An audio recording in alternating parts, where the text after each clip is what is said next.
Hey guys, it's me again. I'm back and I'm doing like 2 in 1 day today because I didn't get it done last night. And like once the sun goes down, the video quality does too. So here we are. Today we're going to talk about the moon. So obviously, like I said about the video on talking about the sun, that's a part of our chart that like everyone kind of knows. It's astrology, like, oh yeah, I'm a Sagittarius, or I'm a Leo, right? Like people know this are sun signs. Now the moon sign for me has become such a critical point of observation when I work with someone in their chart. The moon tells me so much about how this person finds security in the world and how they feel safe.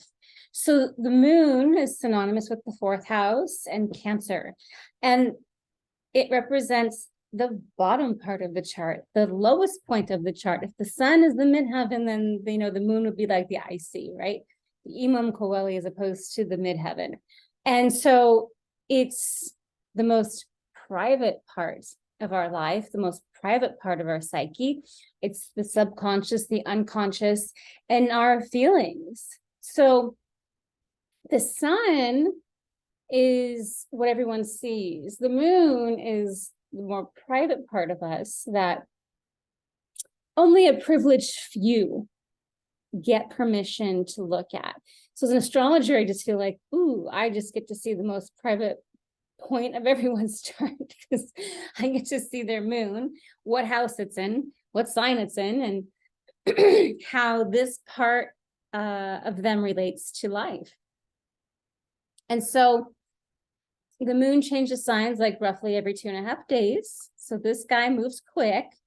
And this is another reason why birth time is kind of critical, because if you're born like at 12:01 a.m. versus 11:59 p.m., the degree of that moon will be radically different. Plus, it could have changed signs because the moon moves so quickly.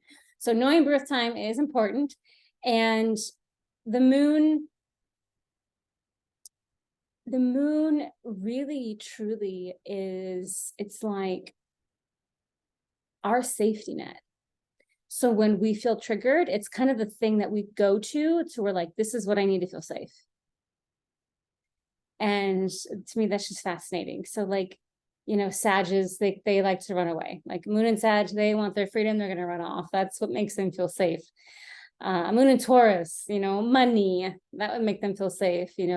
Libra, diplomacy, relationships. Cancer, oh my gosh, even more.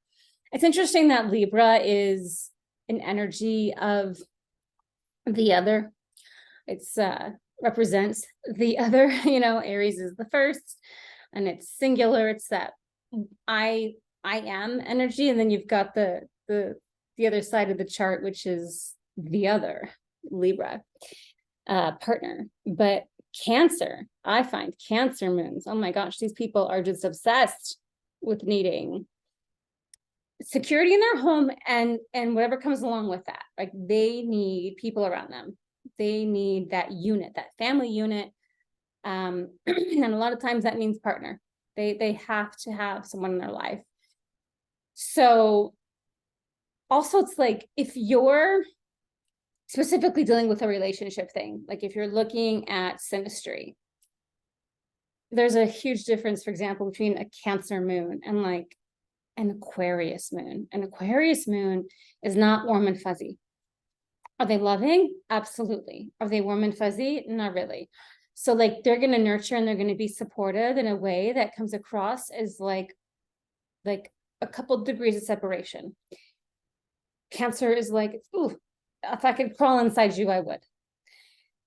It's radically different, right? And so knowing these things in your partner's charts can be so helpful, because then you're like, oh my gosh, like I thought I was crazy that they're so different from me. I thought I was wrong. People think that their relationship styles are good or bad, not recognizing that a lot of it has to do with these nuances,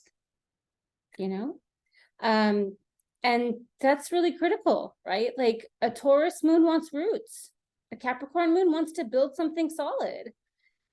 Again, a Sag moon, they're off. They're gonna bounce. They're gonna go. You know, a Gemini moon, they really just find security in the moment. They can be like hyper present and be fine, and then move on to the next thing and be fine. There's a detachment.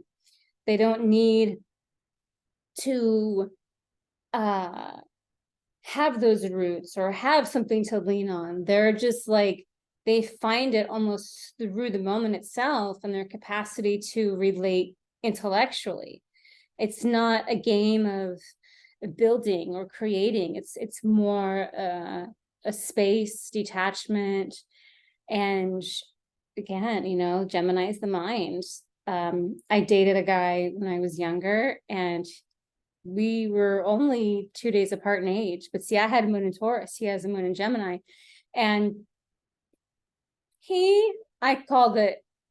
I was like, I bet you, because he was a traveling yogi. I said, I bet you have a girlfriend on every continent. And he did. He did. And he was equally as invested in each woman. It wasn't like a duplicitous thing for him. It was like, when I'm in Australia, this is who I see. When I'm in South Africa, this is who I see. When I am home, this is who I see.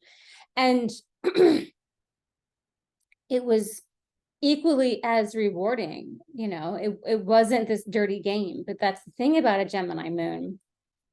Much more dangerous than a Gemini sun. You know, Gemini gets a lot of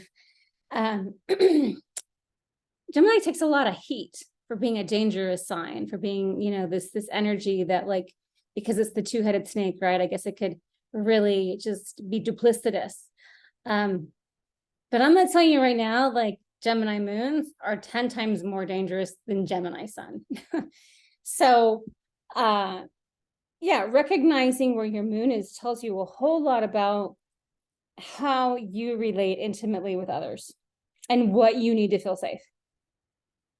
And this is why when we're looking at synastry, it's important to have some things in common, either the modality or the element, the modality being fixed, cardinal, or mutable, the element being air, fire, water, and earth.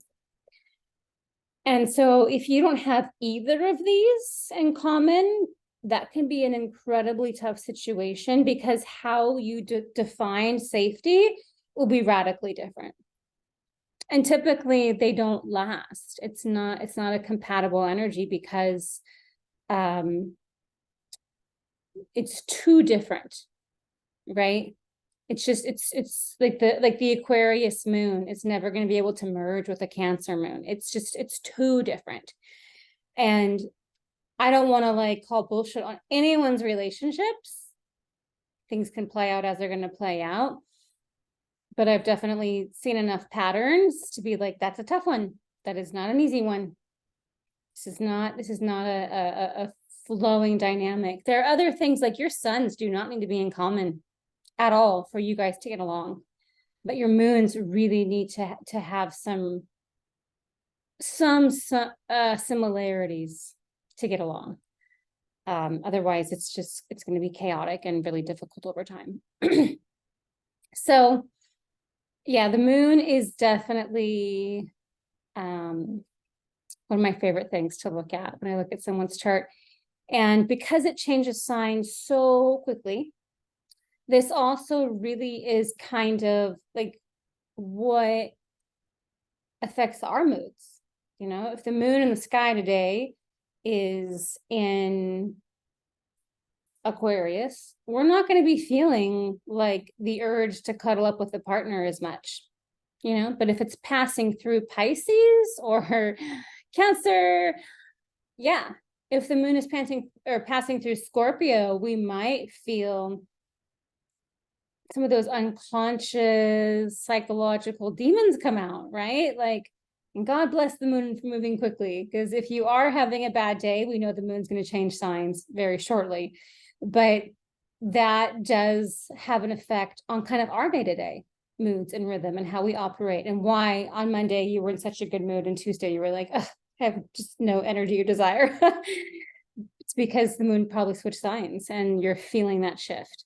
So we don't use the moon to predict major life events unless the moon is being aspected in your natal chart. But otherwise, this guy, when he transits, the biggest events that really look to are going to be full moon, new moon, eclipses, those kind of energies.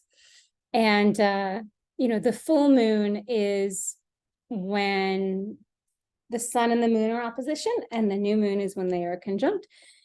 And so anyway, and then when it's an eclipse, it's because the nodes are playing a role. The nodes have just gotten involved, and those are being aspected. So anyway, I love looking at the moon. The moon is just totally it's like seeing someone's private treasure in their chart. It's really a beautiful thing to look at and understand. Once I see someone's moon, I know exactly how I need to relate to them. It's very, very, very helpful. So again, I hope that was helpful, guys. And as usual, I'm available for readings, and you can reach me by emailing me, paige@thedharmicpath.com. See it below. All right, bye.